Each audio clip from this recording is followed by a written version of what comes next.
Sometimes we restrict the function in certain intervals, and we have f is continuous on a particular interval. So for example, you want to show the function f of x equals to 1 minus square root of 1 minus x squared is continuous on the interval -1 and 1. So we only care about any x in between -1 and 1, including -1 and 1. So let's first find the limit. Using the limit law, we have limit of f of x as x approaches a of this function.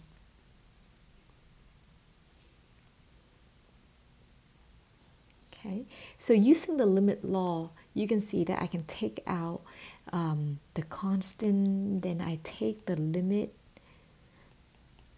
of the inside,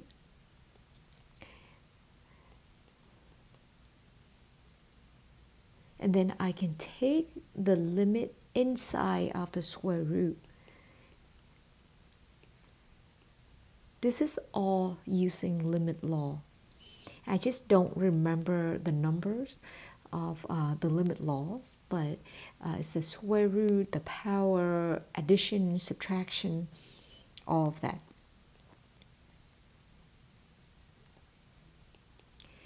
So what we have right here is 1 minus 1 minus a squared, which is clearly f of a. Okay, and notice, so f is continuous at a if a is in between -1 and 1. So f is continuous.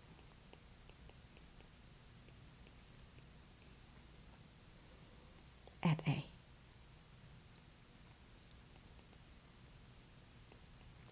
Now, if you want to take care of the endpoint, you just have to do the limit, and then notice that for -1, we only care about the right hand side of the -1, because we restrict the interval, and turn out it's 1, which is f of -1. Now for number 1, x goes to x approaches 1. We only care about the left of 1, and then if you take the limit, turn out it's 1, and that is in fact f of 1. So everything checked out. F is continuous from the right at -1 and continuous from the left at 1. Therefore, we have f continuous everywhere on that particular interval.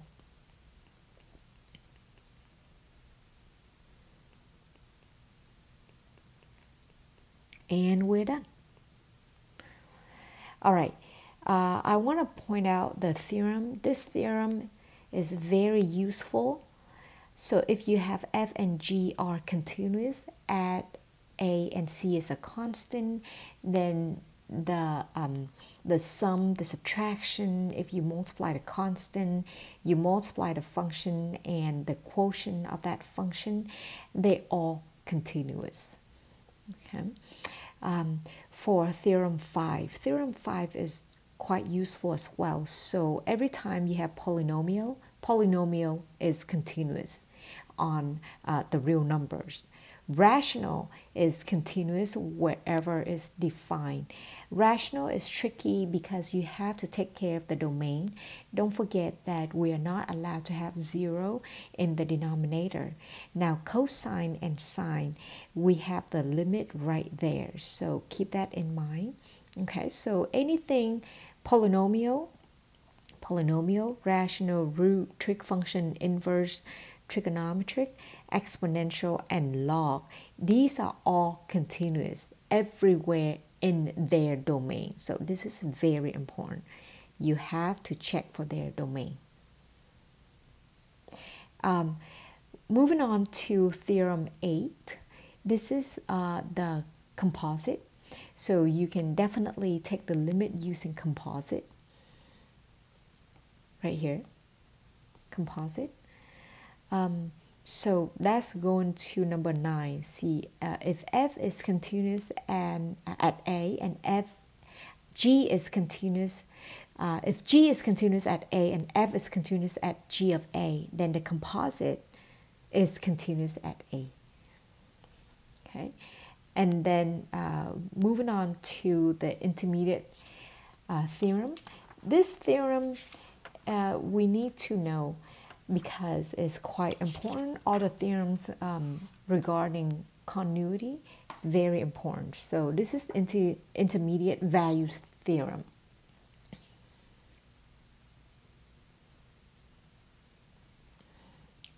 So you can see that we restricted the function on the closed interval a and b.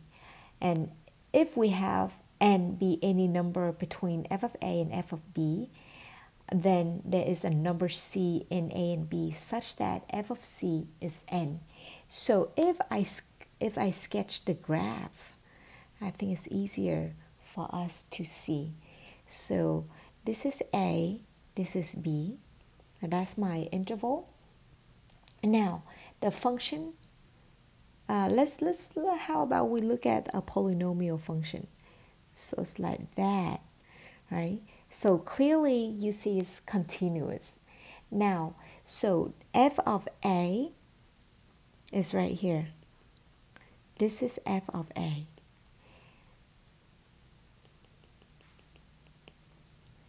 And this is f of b.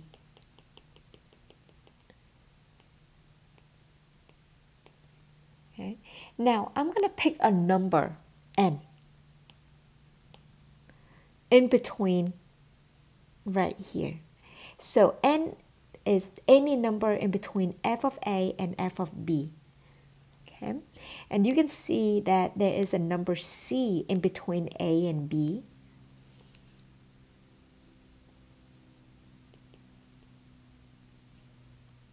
Such that, so this is c. So c is in between a and b, such that f of c is n. So that's what you have for the intermediate values theorem. And you see that we have many, it's not just one n. You have many number in between a and b. All right, so moving on to the next problems. I want to show that there's a root of this equation between 1 and 2.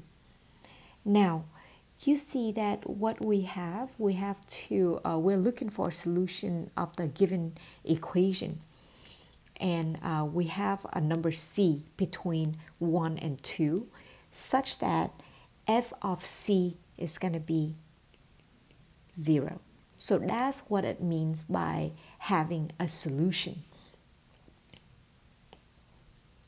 Okay, all right, so a is 1 and b is 2. Okay, let's say if we take n to be 0. Okay, so if we have n equal to 0, we know that f of 1, let's figure it out. So it's 1 to the 4th plus 1 minus 3.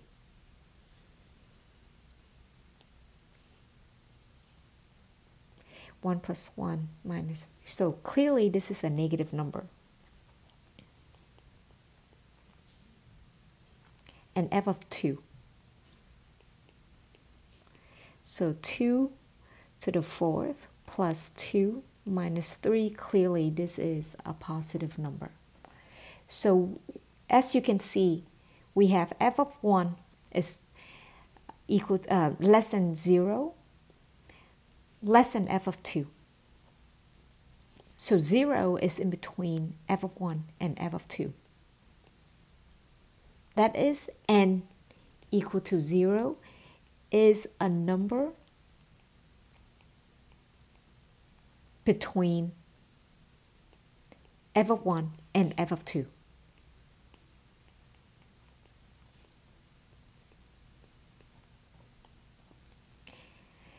So you can see that f is continuous. Why? F is continuous because f is polynomial.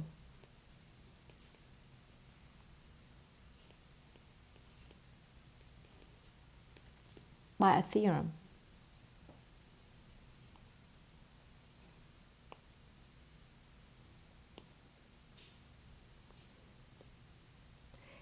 So by a theorem, I know that f is continuous.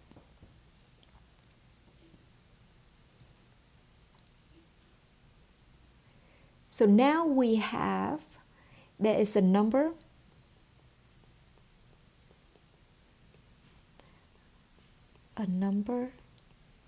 C, and C is in between 1 and 2, such that f of C is 0. So we can clearly state that our function is x to the 4th plus x minus 3 equals 0 has at least one root.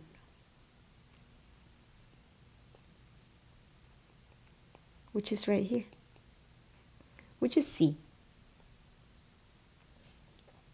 in the interval 1 and 2. If you use a graphing calculator, you can figure it out. So a root must lie between 1.2 and 1.3.